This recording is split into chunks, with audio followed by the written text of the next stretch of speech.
Welcome to our Education Update. I'm Eve Springbett. And I'm Elaine Hammond, and we're both Assistant Directors in the HR Advisory team at EPM.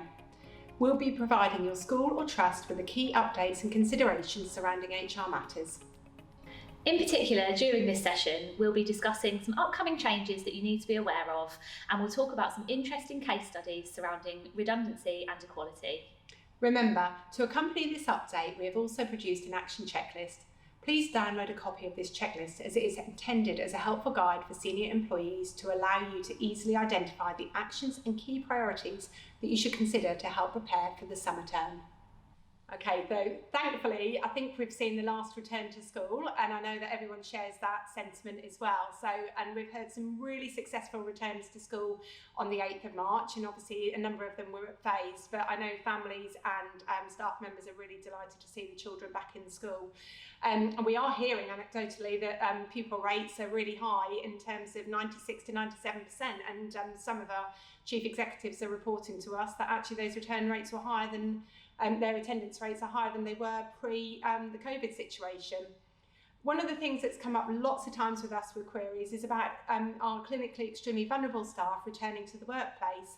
This is despite the fact that shielding is continuing until 31st of March, so there's obviously some lag between the dates at return to work and the shielding continuing until the end of this month. And obviously that's only a review date, so we don't know whether that actually will end at that point. So some of the customers that we're working with have taken a blanket no, and they've said no, these CEV staff are not able to return to the workplace. That's based on the medical advice that's been given. Whereas some of the customers have been talking to us about whether it's possible, because there's some very keen clinically extremely vulnerable staff wishing to return. So in that instance, some customers have spoken to their insurers and also asked their members of staff to speak to their GP about a possible return to work, whether they would support that. And in some instances that has happened, but most of the times the GP are reluctant to go against that national shielding letter that's been issued. So if you've got any instances like that, by all means do speak to us in the HR advisory team, and we can talk to you about what the risk factors may be. We've also got some frequently asked questions on this subject on the EPM website as well.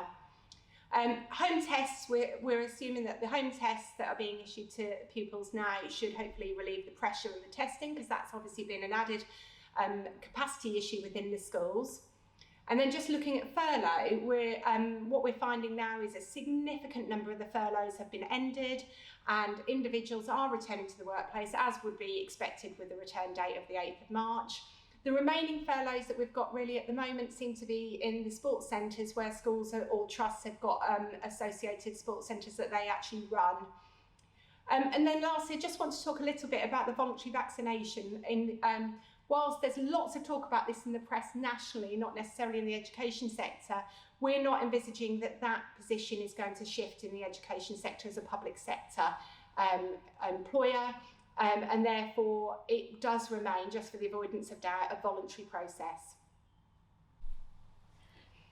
Okay, moving on to talk about teachers' pay. As I'm sure you're aware, the Secretary of State wrote to the chair of the School Teachers Review Body late last year, asking for their recommendations on the September 2021 Teachers' Pay Award.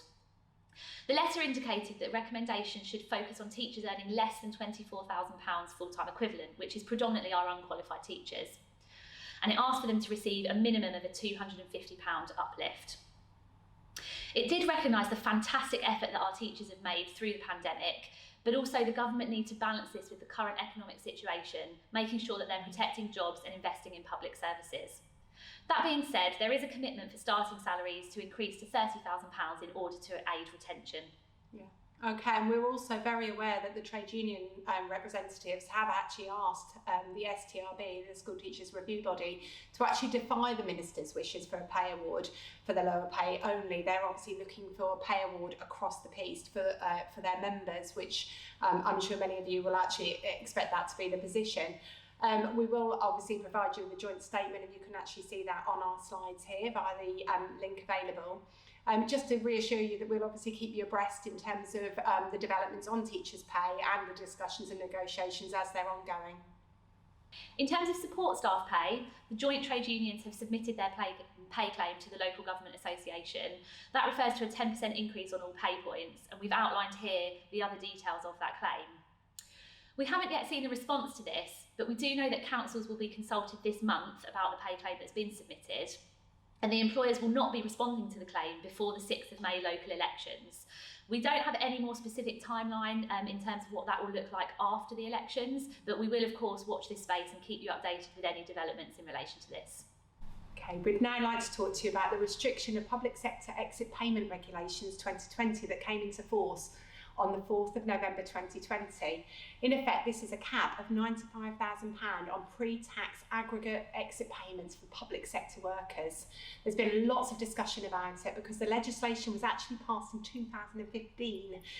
So there's been a long run-up into this legislation coming into force, and basically enabled the government to make regulations to impose that cap. As you know, as I was saying, it was significantly delayed, but very shortly after the implementation of the regulations, actually on the 12th of February, the Treasury Directorate actually disapplied part of the regulations which implemented the £95,000 cap on those exit payments, and that then came into effect on the 25th of February. So very interestingly, we only had a few months where it actually applied. So the regulations contain a legal obligation for employers to make payments to employees who left during the period between the original regulations coming into force on that 4th of November and the 25th of February.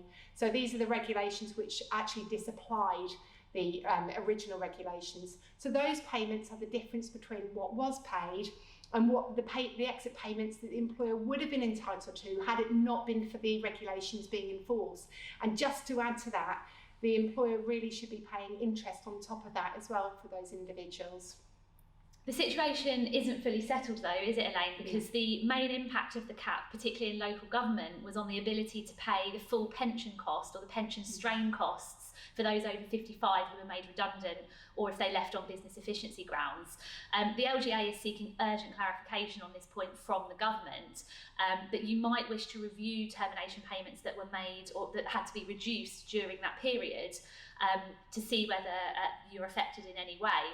Legally, you aren't required to act on this unless you're approached by an employee who's been affected to make a claim for that additional information, but it's something that you should nonetheless be aware of. Okay, yeah, and just to add to it, the guidance on the removal of the exit pay cap was very clear that the exit pay caps need to actually deliver value for the taxpayer and for employers. They should always be made to be that the employer can evidence that they're fair, that they're proportionate as well. And we know that the HM Treasury will bring forward proposals at a pace, we believe, to tackle unjustified exit payments. So please don't think just because the regulations have actually been lifted that there won't be some scrutiny of certain payments.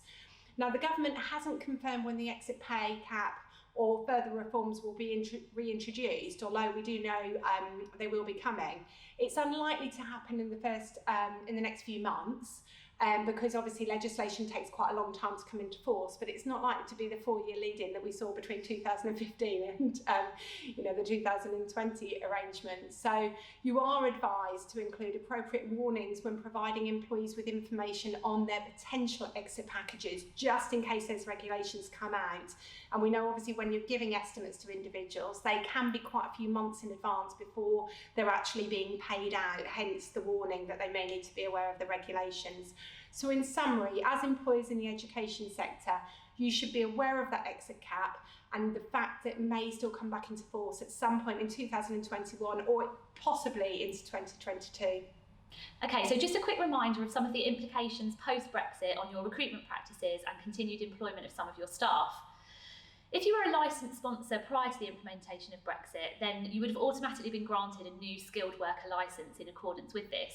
However, if you weren't a licensed sponsor and you wish to employ skilled workers from the EU, then you will need to make an application for this licence. We know that the application process can be quite lengthy in some cases and it can involve a visit from the Home Office, so please do plan this in when you're thinking about timelines for this process. We're also aware that a further route of highly skilled worker visas may be introduced at some point in the future and is likely to come in 2022, so we'll keep you informed of these developments. In terms of continued employment of EEA citizens, if you are employing EEA citizens who lived in the UK on the 31st of December, then they have until the 30th of June to apply for the EU settlement scheme. We've spoke about this in some of our previous updates, and I'm sure that many of your staff affected will have already made an application, but just be aware that that deadline is approaching if they haven't done so. After the 30th of June, there will be some changes to the right to work checks that you need to conduct for these particular workers, and new guidance will be issued shortly on how to conduct those checks, so we will provide that to you as soon as it's available.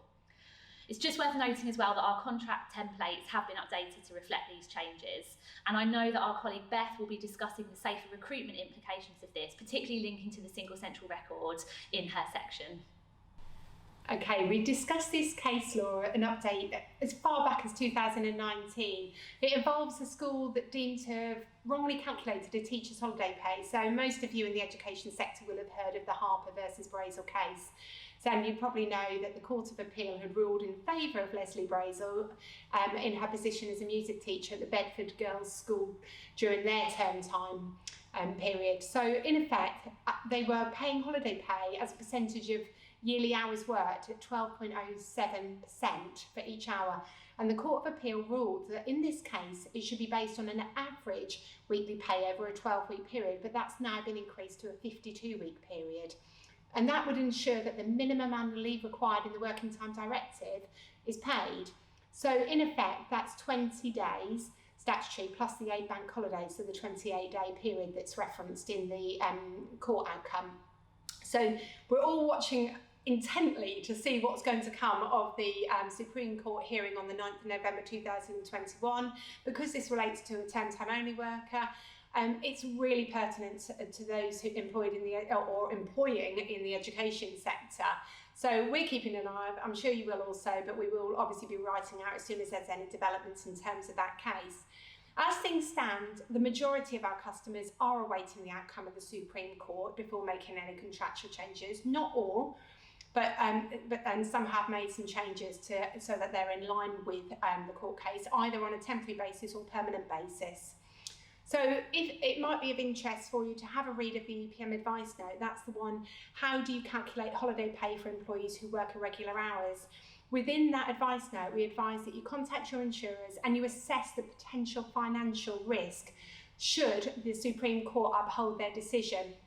So it's also worth noting that where EPM hold staffing data, our consultancy team can identify any term-time only or indeed any term-time only plus workers, so those that are working less than 52 weeks, who do not receive the statutory Working Time Directive leave entitlement as part of their pro rata calculation for their salary. So in effect, we could identify with you those employees who actually could be the ones that may be impacted on as a result of the Supreme Court, depending upon which way it goes. EPM are currently supporting and advising on a lot of staffing restructures. It's always a busy time of year, but at the moment we've got more than usual. We do believe that a number of them were scheduled to take place last year, but quite understandably they were actually deferred as a result of the pandemic and the inability to actually undertake really meaningful consultation with those staff and trade unions. That's an essential part of the restructuring process. This particular case is pertinent as we're finding trusts are continuing to grow in size and become more complex organisations. So it's really important that you've got a grip on what's going on in terms of change across your organisation. So just to advise you that you must follow collective consultation rules if you're making 20 or more employees redundant within a 90-day period in any single establishment. And within a trust, we would argue that you meet that single establishment irrespective of whether the changes are made at one school or multiple schools across the trust. In this case, the employer made piecemeal redundancies over a 90-day period, but they didn't implement collective consultation.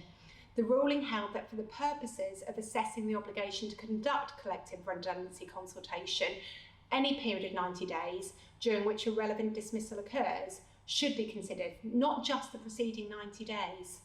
So this decision does pose some practical issues with compliance the larger you get as an organisation. So just a reminder to you, as a minimum, employers will need to keep a rolling tally of proposed and actual redundancy dismissals in any 90-day period to ensure they are aware of the need to conduct collective redundancy consultation at the appropriate length of time as well. So this is likely to be concerned, as I said, for the larger employers amongst you. The penalty of protective awards is up to 13 weeks' pay, and that's per affected employee, and that is imposed because of breaches of the provisions. So that can be quite substantial depending upon the salary, obviously, and the number of employees that you've got involved with the process. So the reasoning behind the ECJ's judgment in this case is to prevent employers from circumventing the need for collective consultation requirements by phasing redundancy proposals. You could have a defence if you were able to argue you couldn't reasonably have known about the future redundancies that were coming up. So that's a possibility, and obviously you can't have a crystal ball. But if it does look that like you're trying to circumvent, then you could obviously have a court case ruling against you. We're aware that many of you are undertaking a number of redundancies, and you will anyway adopt the approach of collective consultation, regardless as to whether the number exceeds 20 employees.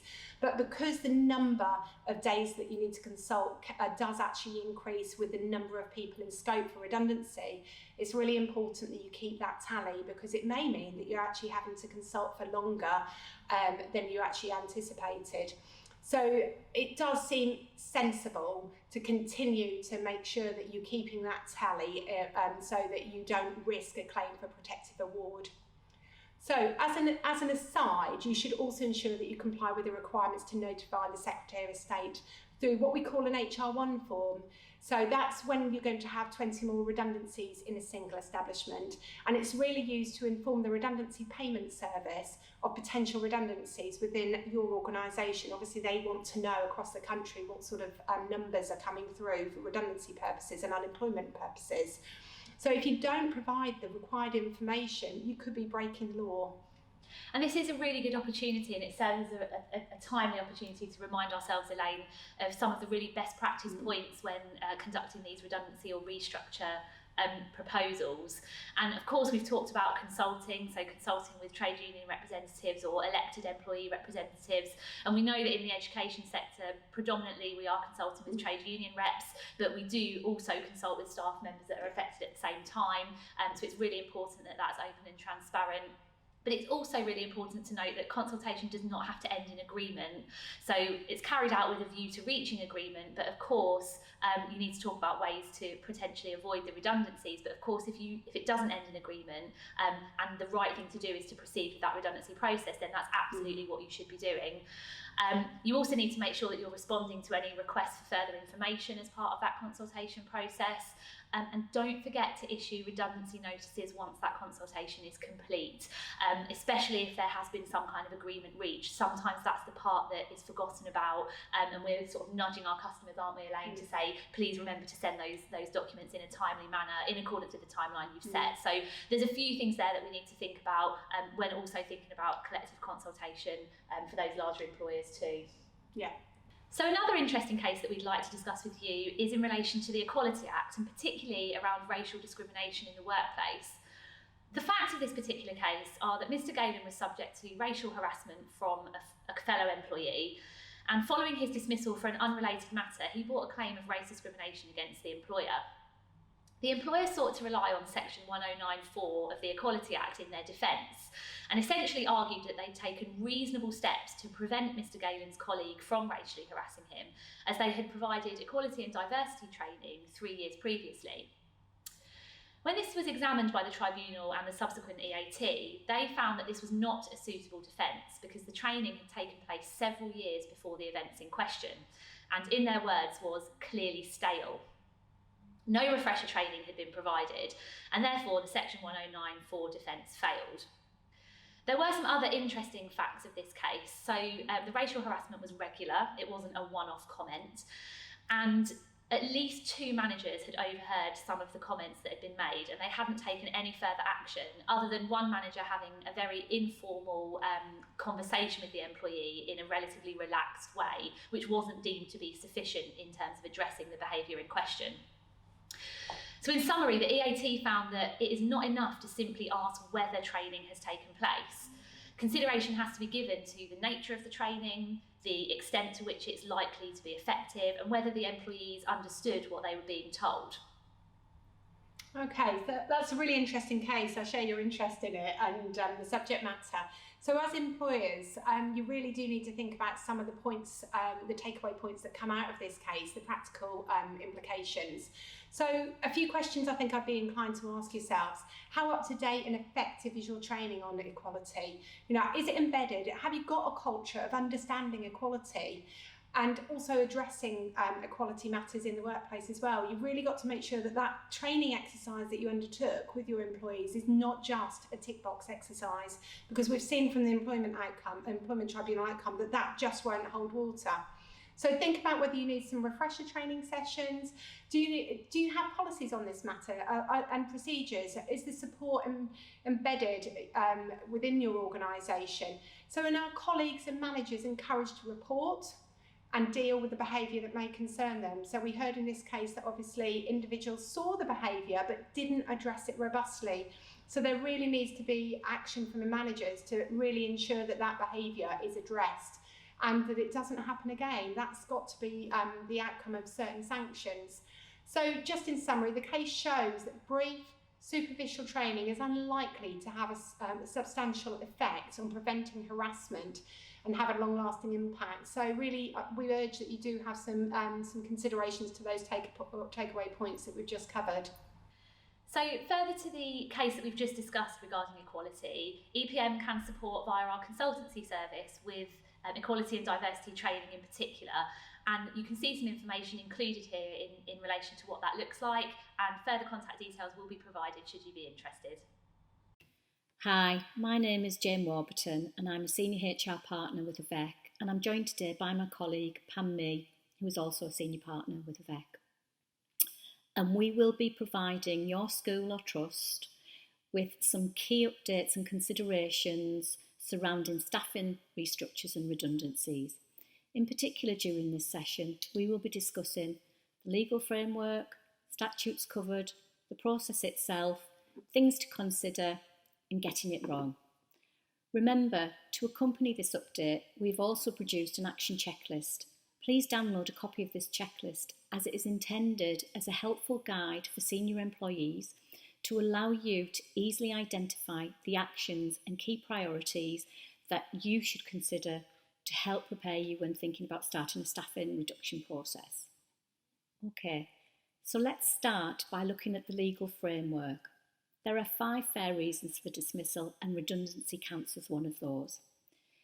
In order to fall within the statutory definition of redundancy and to be a fair dismissal on the grounds of redundancy, an employee's dismissal must be wholly or mainly attributable to either the fact that their employer has ceased or intends to cease to carry on the business for the purposes of which the employee was employed, or the employer has ceased or intends to cease to carry out that business in the place where the employee is employed, or that the requirements for employees in that business to carry out work of a particular kind in the place that they work have ceased or diminished or are expected to cease or diminish.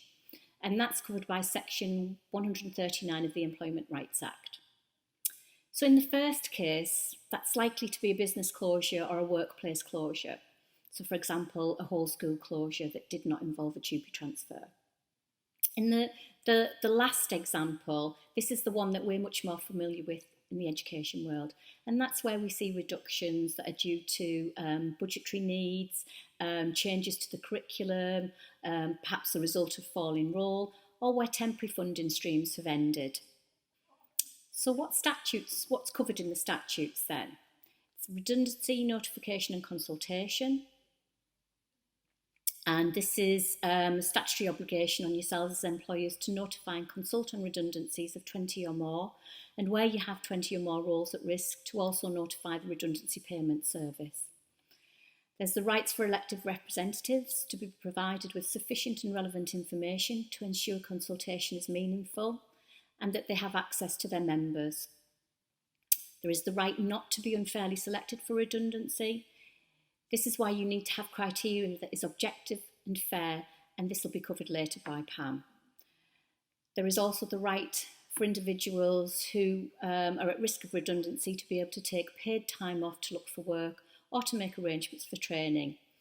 The statutory redundancy payment scheme is also included in this particular piece of legislation, and in addition, discrimination is also covered. So that's where additional considerations need to be made for those members of staff who have protected characteristics. So it may be that you need to modify the process in order for those individuals to be able to engage more fully, but also it's that you are very clear that the reason for redundancy is in no way, shape or form connected to that protected characteristic. Redundancy is also covered by case law, and this is where it goes through the tribunal system. So that's a quick overview of the legal position. I'll hand you over to Pam now, and she will talk you through how you plan and prepare for a redundancy process. Thanks, Jane. So let me take you through the preparation and planning for this process. You may have already watched a session delivered by our finance colleagues, Carol and Michelle. They described the need for finance and HR to work collaboratively when looking at your finances and how they will affect your staffing. I'm going to start this element by giving you an overview of what you need to look at throughout the school academic year. So let's start with the autumn term. There'll be a review during this term of the medium-term financial plan and the current budget. When you're looking at this, you need to consider any in-year deficits and the long-term effect that they may have on your medium-term financial plan. You then need to look at the impact of the curriculum changes on staffing and budget. So that's all in the first term. Then usually in the spring term, you'll receive your indicative budget, and from that you'll undertake a review of your curriculum to determine the needs for the next academic year. So when doing this, you'll review the teaching workload, the teaching allocation, and the profiles, so particular subject areas that you may have over or under allocation. Equally in the spring term, you always get your pupil projection numbers, and for secondary schools and academies, it's also the term where option choices are made by pupils. They all need to be in the mix when considering your plans for the following academic year. Moving on to the summer term, so the final term in the academic year, you'll go back and review that medium-term financial plan, but you'll also review your projected budgets for the next academic year. From there, you will be able to determine whether there is a need for a staffing reduction process. So I'm just going to hand over to Jane, who will just explain why it's important to have a policy and procedure in place for this process. Well, it's important to have a policy and procedure in place because it provides framework and structure for what is often a complex, contentious and emotive process. Your policy sets out milestones at each step of the process. It aids with communication and transparency. It ensures that timelines produced are compliant with legislative requirements and any additional contractual or collective agreements entered into with the trade unions. It ensures a fair treatment of all employees across your school or trust. While each individual process may have different outcomes as a result of consultation, all staff know that if they're subject ultimately to redundancy, that they will have followed exactly the same process, irrespective of what level or what position they hold in the organisation.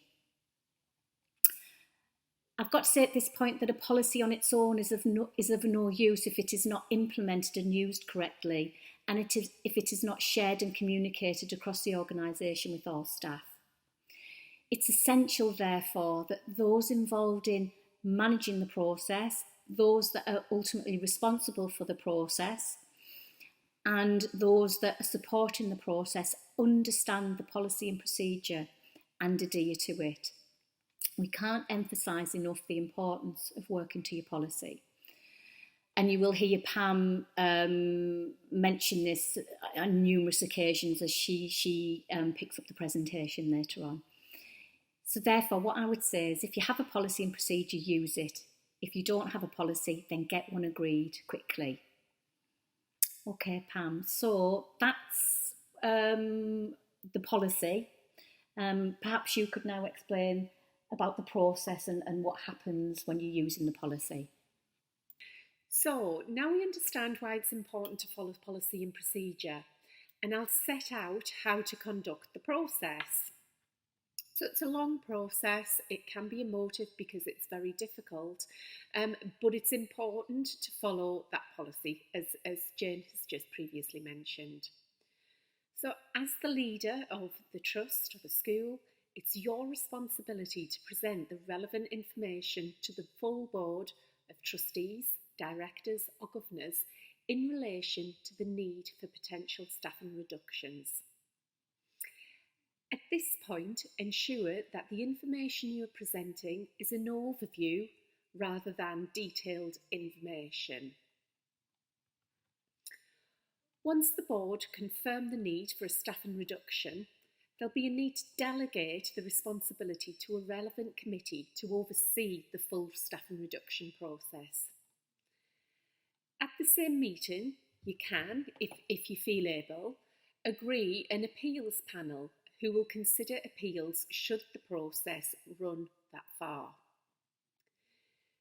Just a word of advice, if you're setting up an appeals panel, it should be the same number or more people on the panel as is the original committee responsible for overseeing the reduction process.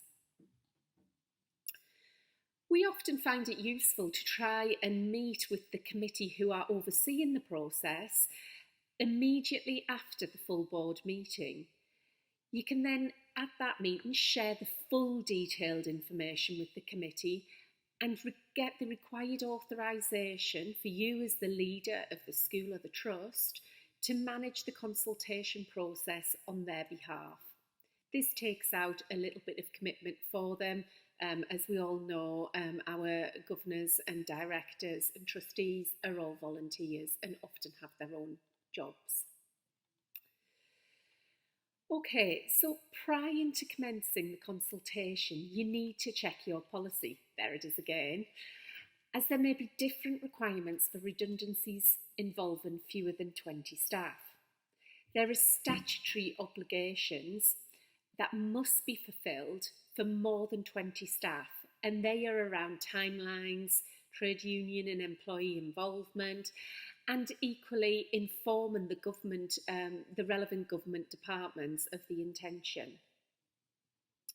Just a word to remember, if you are part of a big multi-academy trust, you may have a number of reductions taking place in different schools or academies.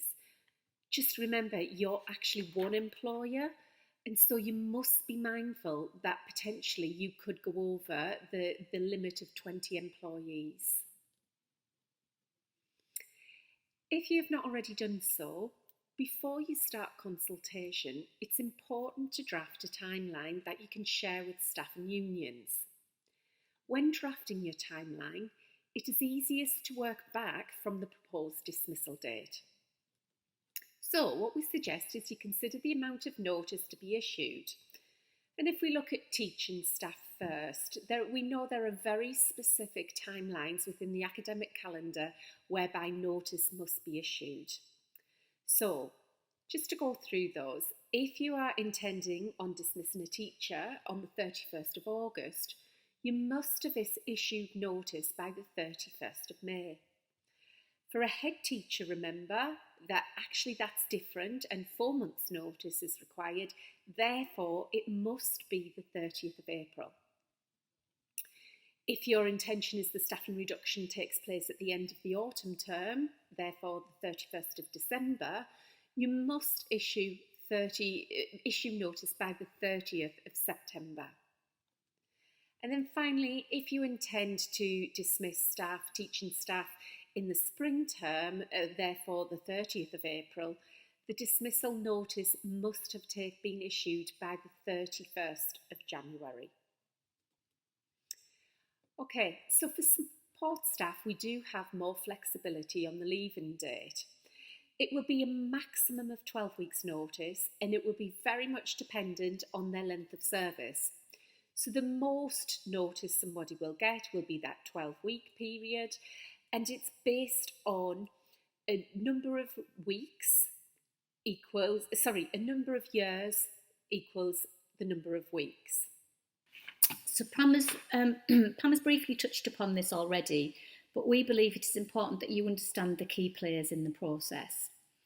It's important that you give careful consideration to the roles and responsibilities, and that your policy reflects your systems of governance and, for trusts, your scheme of delegation.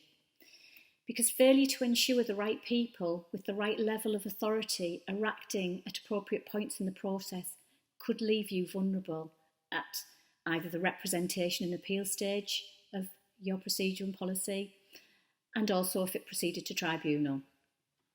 So, for example, a dismissal must be issued by the relevant individual with the authority or delegated authority to do so.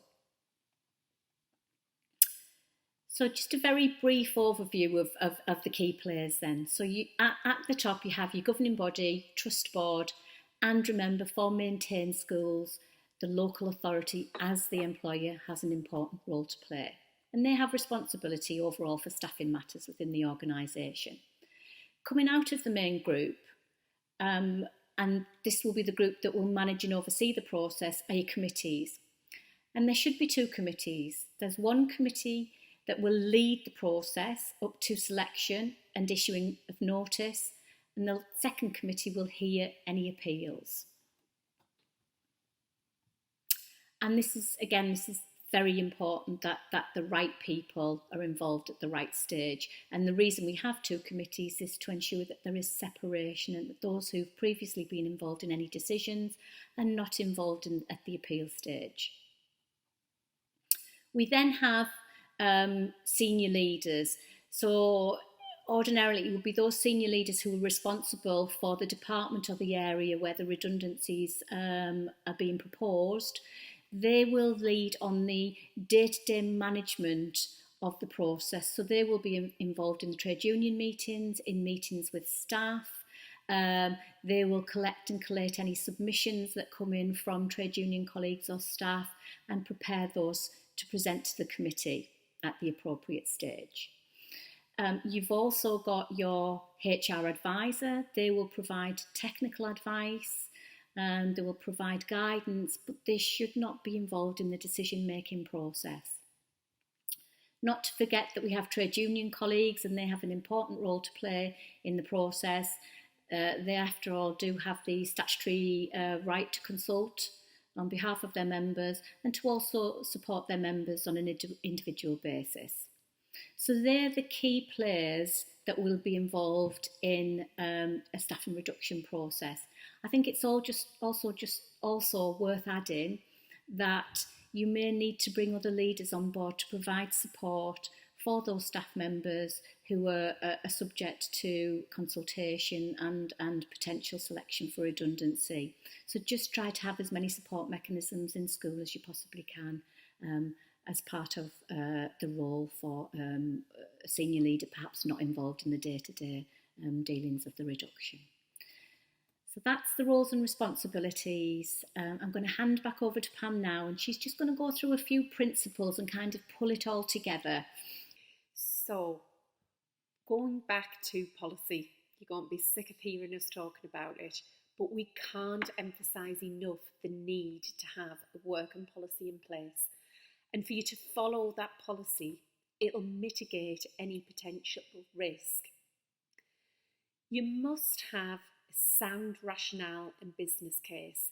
And remember, the outcome for children are paramount. And as is key with everything, communication is vital with everybody involved and at every stage of the process.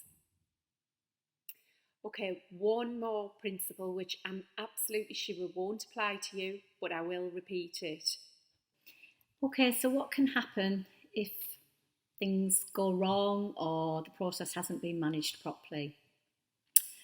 Well, there are a number of tribunal claims that could arise as a result of not getting the process right.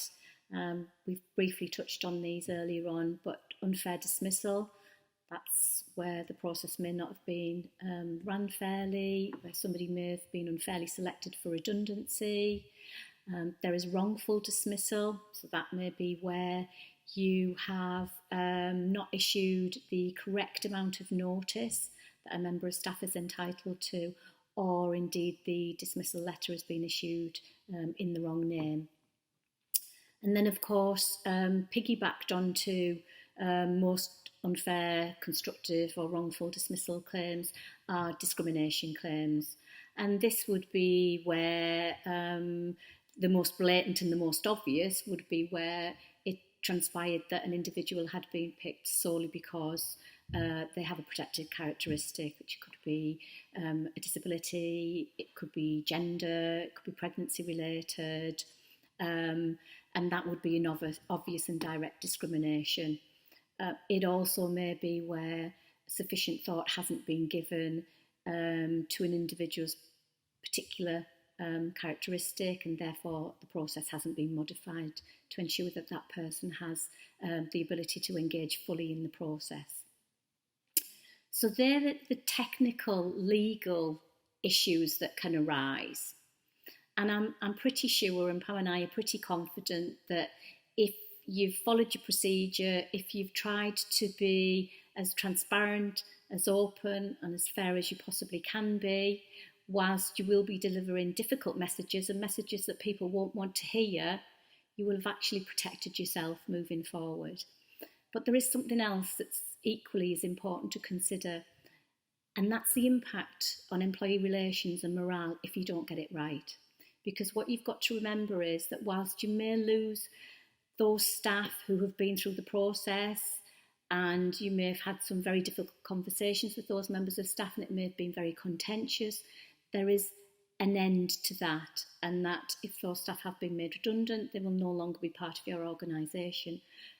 But remember the staff that remain, and as Pam mentioned earlier, some of their friends, some of their colleagues will have been subject to that process, and how they see people being dealt with and how they understand the experiences will help them to form opinions moving forward. So it really is critical that you get it right, however difficult it might be, and that then will ensure that moving forward you have good relationships with the staff that remain. Many of our customers use our suite of policies that's available on our website via their login, and we see them in many different shapes and sizes as adapted to meet the needs of the customers. We also have our Academy suite of policies, which we introduced last year, that's predominantly for our Academy Trust customers. Currently, the statutory policies are available in this suite, but this is being expanded to include other staffing policies as well. So please watch this space and they'll be available shortly. If you have any questions, please don't hesitate to get in contact with us. Alternatively, you can raise any queries at our next live Q&A session on the 20th of April. Thank you for watching.